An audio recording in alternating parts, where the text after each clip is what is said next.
Welcome to Transmission Incoming, your channel for Warhammer 40,000 news, views and reviews. Hello again. Today we're going to take a look at two new Space Marine datasheets that have come out over the last day or so. The Firestrike Servo Turret and the Invader AV. Now you may remember the Firestrike Servo Turret from a couple of months back where there was a bunch of pictures on the Warhammer community site of this tech marine in a dual weaponed static turret. Personally, I loved it. I thought it was an awesome model, very reminiscent of the guns from Starship Troopers, somewhere in the 90s, for those old enough to remember that sort of stuff. And in my honest opinion, will be featuring in my own army. Really, no matter how good or bad they are, I just think they're pretty awesome, and there'll be at least one, if not a few, purchased. So the datasheets have come out, so let's take a look at those. So, Firestrike Servo Turrets come in at 4 power each. They can come in units of 1 to 3 models and have the following profile. So a 3-inch move, it's not a totally static turret, so that's kind of useful.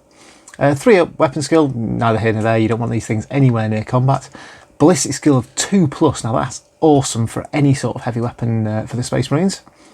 Strength of 4, pretty standard. Toughness 5, so 1 up from a normal Primaris Marine. 5 wounds, also pretty good. Leadership 8, but this is also great as a 2-up save. So we've got some really good stats just straight off the base for these. It comes equipped with a twin last cannon and can be equipped with a twin accelerator autocannon instead. So we'll tackle the autocannon first because it's listed first. So it's a 48-inch range, heavy 6 weapon with strength 7, -1 AP and 2 damage. These are Primaris killers. You can see why these have been put on their table. They will wreak havoc with any 2 wound models. The other option on this is the twin last talon. 24-inch range, heavy 4, strength 9, AP -3, D6 damage. So essentially it's a last cannon stat line with a 24-inch range and heavy 4. It's going to do some damage. A couple of these turrets together, they're going to get, they're not totally static, so they should have a really good field of fire, even with all the new terrain rules. And I think it's probably going to be quite interesting to see these in gunline heavy armies, or holding the back line with more assault focused armies. I reckon you can slip 1 or 2 of these in quite simply. Next we have the Invader AV. Now this model took a whole host of flack when it was released. It kind of does look a bit like a Mario Kart. Some people love it, some people hate it. It's definitely a Marmite model. Personally, I'm not the world's greatest fan of the model. There's certain design elements I really like. I like the main chassis. I think it's got really good Space Marine styling. I don't really like the uncovered front wheels and this strange front shield cross-shaped thing. And I don't greatly like the mount of the weapon. I'll certainly be buying one, but I'll most likely be chopping it up and doing some conversion work with it to make it a little more buggy-esque. Look at the stats. It does appear that this is probably an upgrade to the attack bikes for Firstborn Marines. We'll take a look at the Invader AV stat line first of all. So they come at 4 power each.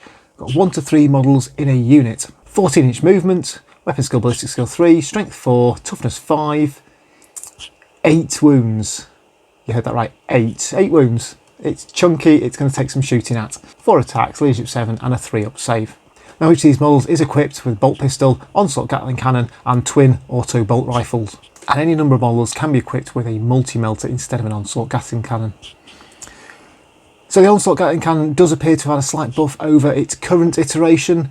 The stat line otherwise is exactly the same, so it chucks out an awful lot of shots. Twin auto bolt rifles is pretty simple. It's an Assault 6 auto bolt rifle. Now the other interesting change on this data sheet is the multi-melter. It appears to have moved to heavy 2. So most multi-melters in 8th edition for Warhammer 40,000 were heavy 1, and it's generally been considered one of the weaker weapons of the game for most last edition. Buffing this up to heavy 2, who can complain about gaining an extra shot every turn? The other interesting change they've done is how the melter weapon works.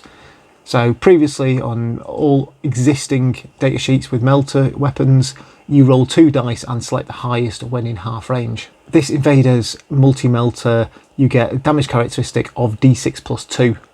So it's going to get a lot more consistent. You're doing a minimum damage of 3 and up to 8 damage when in half range with 2 shots. So that's 6 to 16 damage. That's just, yeah, that hurts. Strength 8, AP -4. that's going to chew through vehicles. And it definitely seems with Indominus and the Eradicators that melter weapons are making a comeback in the Space Marine force. Interestingly, it doesn't come with the vehicle keyword, so if you get it in combat, it's not going to be shooting at you. But it does have the biker keyword, and this will come into play with various armies such as Ravenwing and White Scars. So how do you feel about these units, and will you be fielding them in your force? Please comment below, and if there's anything else I've missed or any useful stratagems you want to share with other players, please also add them in the comments. Thanks for watching, and don't forget to subscribe to the channel via the icon below to see all our future content. See you next time.